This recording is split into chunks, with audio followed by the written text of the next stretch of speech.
name is Zach with the Akron Peace Project and with Big Love, and we are beginning a discussion aimed at expanding the concepts and understanding of love, community building, and placemaking. We hope to inspire a deeper level of community and creation and challenge us to grow our awareness, engagement, and expression of our own power and ability to serve others. So today I have a good friend with me, and he's the foremost proponent in our community of creative placemaking. So JT Buck, thank you for being here. Hey Zach, how you doing? Great. Good. So those are new song lyrics? Possibly. Good, they should be. That was nice. That was awesome. Yeah. So well, I'm excited. We had at the Big Love Festival a couple weeks ago. You created a discussion around the idea of the artist as a city maker or as a creative placemaker, and I'd like to further that discussion. Maybe we should start with what a placemaker is or what a city maker is, and then go on to how an artist fits into that role. good. Well, the idea of artist as city maker is really nothing new, but it's a reaction to what I see going on around me. In all of my friends who are involved in the arts in the greater Akron area these days, there's a really large circle of people who are having a lot of great conversations in the last year or so around being more engaged in civic life in some way, bringing the arts and our art making across sectors, more deeply connecting with the business community, more deeply connecting with civic life and social services. Artists everywhere just kind of stepping out of their studios, whether it's a music studio or a pottery studio, and making the city more their own canvas. And that's what really artists as city making is all about. It's about artists leading community development. And I think that Akron and Summit County are primed for this kind of activity. We're ready for it, and our artists are starting to do it. So all I really wanted to do with that talk was to just reflect back to everybody who was there, hey, this is actually what you've been doing for a while now, and let's do more of it. I just wanted to kind of lift that up as a thing. And I think it's important to do that from time to time because we can get so busy making our work, writing our songs, creating our theater pieces, that sometimes we don't always step back to take a look at the bigger picture of what we're actually doing.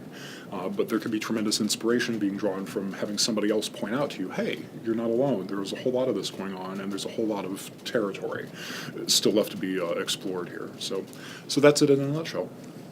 Yeah, well, certainly. And I think we've discussed before that the role of the artist is often undervalued in that aspect of being a city maker, as being somebody other than just a musician or a painter or an actor, and can play much more of a role in some of these aspects. Yeah, absolutely. Well, it's all about stories, I think, at the end of the day, too. That if, for example, you live in a neighborhood, and you just live in a house, you occupy a home or an apartment, and you get up and you go to work every day and you come home and you're living your life, and that's cool, right? But what if you knew that you were living in a neighborhood that had a name and had a history, had a story, and you were familiar with those characters and those landmarks, and you could kind of sense those ghosts in a way? All of a sudden you begin to see yourself as, even just coming home to work every day becomes an act of playing a role in a drama that's much bigger than your own personal life. And I think that that's what makes a house a home in so many ways, is to feel like you're a part of a larger story.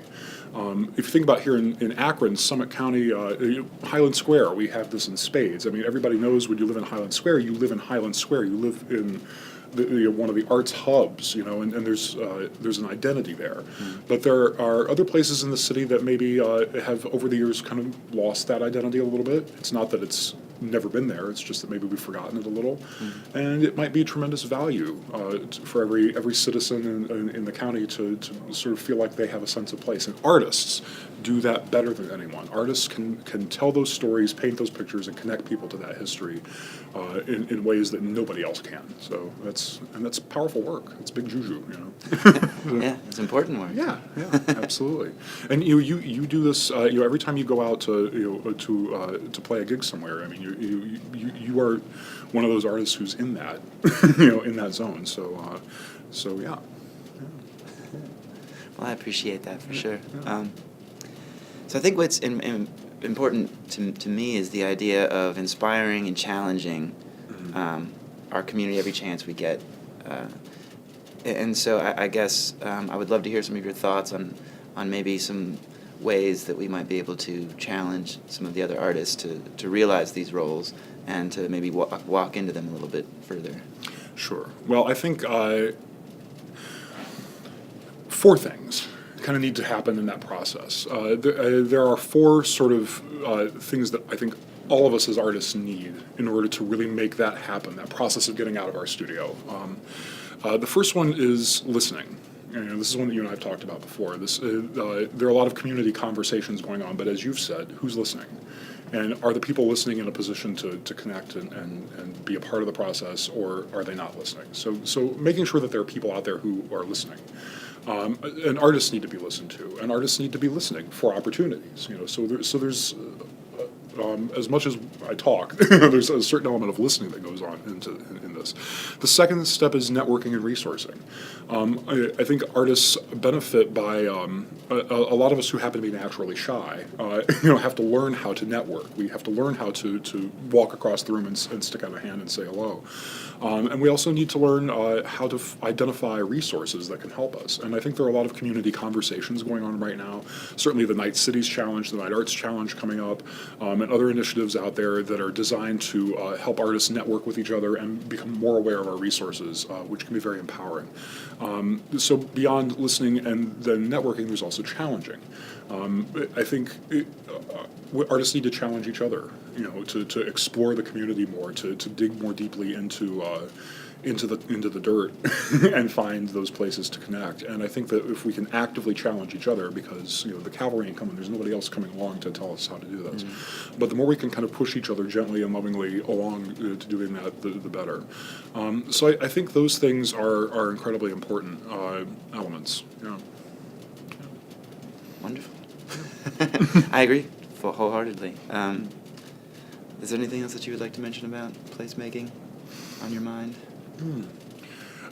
I think one thing that I would like to point folks back to, you can find on Facebook for certain the Arts and Culture in Summit County Facebook page. This is it's a wonderful page, a lot of great stuff on there, and I would highly recommend everybody go there, click on the links that take you to meetings that are happening, these ongoing community conversations. You and I have been a part of those.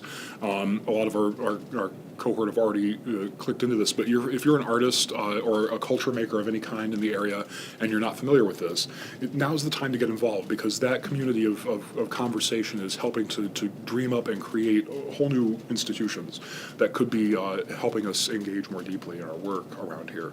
And now is a good time to get in on those conversations and really help shape it. The more the merrier. So yeah. So go to the Arts and Culture in Summit County Facebook page, get in the loop, and say yes to the invitation. Yeah, it's certainly a good process, especially now, because if it's at a point where sort of all the voices can be heard, mm-hmm. and we can make our thoughts and hopes manifested a little bit easier than it has been in the past. Mm-hmm. So there's definitely, and I think there's going to be a couple upcoming meetings with those groups. So if you could check it out now, that's a good thing. Absolutely. There's a lot going on. If you look back just a couple years and look ahead for the next couple of years, a lot of change has happened in the arts and culture sector in this county. Not only are the major funders like Knight and GAR Foundation helping to ignite some of these conversations, and in the major institutions there has been a lot of changeover in leadership, with a new generation of leaders taking on roles at the Akron Art Museum and the Symphony and other places, but also at more grassroots-oriented groups like Summit Art Space is going through a process of reimagination, and that's just the existing institutions, and all these more newer ventures like the Akronist and the Double Strip and all this. I mean, there's stuff happening kind of everywhere, and so now is the time to kind of get in the game. Yeah, absolutely. Yeah, it's very exciting. Yeah, it really very exciting. So, well, I hope that we can continue these further. We've discussed some ideas mm-hmm. of branching out and giving more sort of context and more ways to challenge different artists and mm-hmm. folks in our community. So I look forward to creating that and making that manifest. Mm-hmm. So if somebody wants to contact you or develop these ideas further, maybe has a question about how they can be more involved in something, besides coming to your office at Angel Falls, where else might they be able to the community living room to say hello? I'm being all countercultural by not having my own website. I don't even tweet at the moment, but I will. So find me on Facebook.